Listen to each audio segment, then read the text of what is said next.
Kaixo, Unai. Apa, Unai. Apa. Arratsaldeon. Ongi etorri, Unai.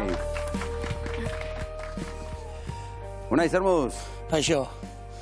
Ondo. Ongi? Ondo, bai. Unai, zu donostiarra zara? Zehazki ze auzotakoa zara donostiakoa? Aldezarrekoa naiz. Aldezarrekoa.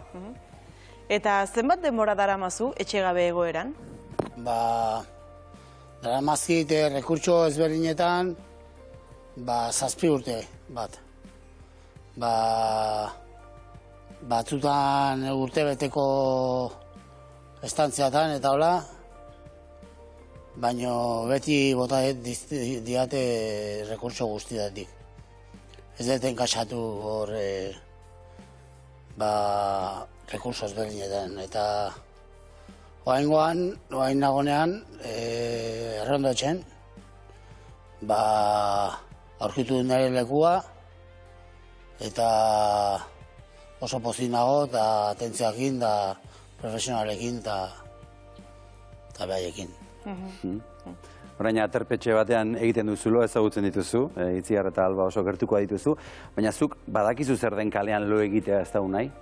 Bai, kalean, lapurtu zaituzte,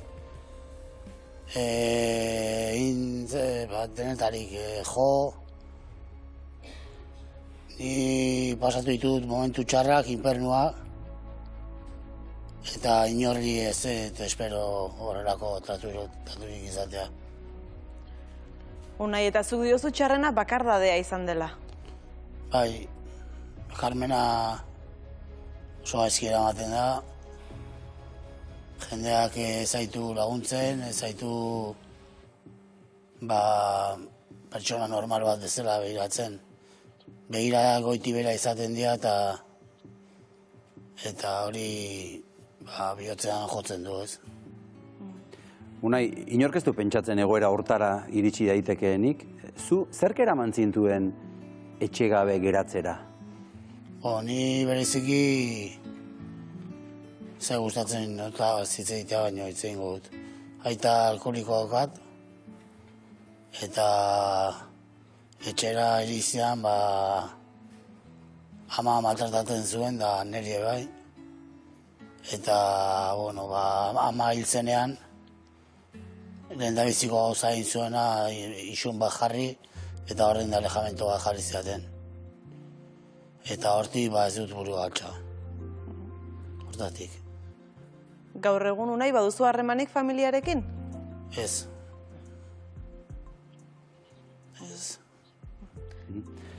Eta errondon jaso duzu laguntza psikologikorik, horrelako egoerei aurre egiteko? Bai, nik, CSM psikiatra osakidetzako batekin nabil, gero nire kabuz Jose Makam, psikiatra bat da bere furgonetan bere teoria partikatzen duena, eta gero beste neska batekin nago. Baina beti txikitatik izan du naiz psikiatrakin eta psikologoekin. Eta Unai, zuk diozu inpernu hori ezagutu duzula, inpernu hori bizi izan duzula, baina jende ona ere ezagutu duzula, ez da, bidean? Ni bidean baitu horrelako gauza gai gertatzen zaitu danean, gertatzen da gauza bat, ez? Betiko lagunak juten dirala, ez? Eta gelitzen zera, agian batekin edo birekin. Eta gero ezagutzen duzu jendea, merezi duen apena beraiekin egotea, eta zure egoera berdinean daudenak. Eta horiek merezi dutenak gelitzea horiekin. Horrelako jendeakin. Kizulako ez dituzutela faiatuko. Ez dituzutela faiatuko. Esaten ari zara zure egoera berean dauden zure lagunak, ez da? Bai, eta lehengo lagunen bate bai. Baina oso gutxi. Eta Unai, zuri inoiz, pasazitzaizun barrutik egun batean etxerik gabe gelditu zintezkeela? Nik inoiz ez nuen pentsatzen etxerik gabe gelditzea, egia esan. Baina, aurre indiot. Aurre indiot, gogor hartu bizitza eta aurrea. Bueno, orain ez duzu kalean lo egiten, aterpetxean zaude? Hain aterpetxean plaza bat eman diate, eta, bueno, notizion bat da niretzat, zeren izango ditu apartamentu txiki bat, eta, bueno, ia da, eskertu garetela, Foru Aldundiari, San Juan de Dios etxeari, aterpetxea errondotxeako langilei, azkenean, prozesu bat egiten ari zehala, eta aurraka zoaz, eta hori premio gisa ikusten duzula, ez? Unai, hori bai notizia, ez da? Ona. Laster zure apartamentua izango duzu?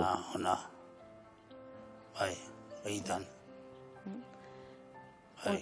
Unai gainera hori gaurko berria da, ez da? Bai, orain dela bi egun, no?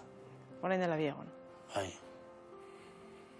Eta dagoeneko antolatuta daukazu, zer egin nahi duzun, edo... Bai, txakur bat hartu, protektoratik hartu goiat. Bai. Itoitz izenekoa. Itoitz izenekoa. Bai. Gauza batzuk argi hauzkazu. Bai, bueno, argi, nire da bizigintzak ikusi bardiat. Bai, ez da giltzak ikusi arte oraindik badukazu beldur hori, ez? Bai, beldurra, beti beldurra egin. Unai, etxe batean bizi alizateak zuretzat badu zoriontasunarekin zer ikusirik?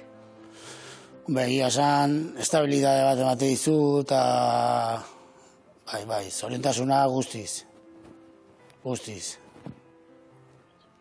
Ezin da kalean eraman egonkortasun bat,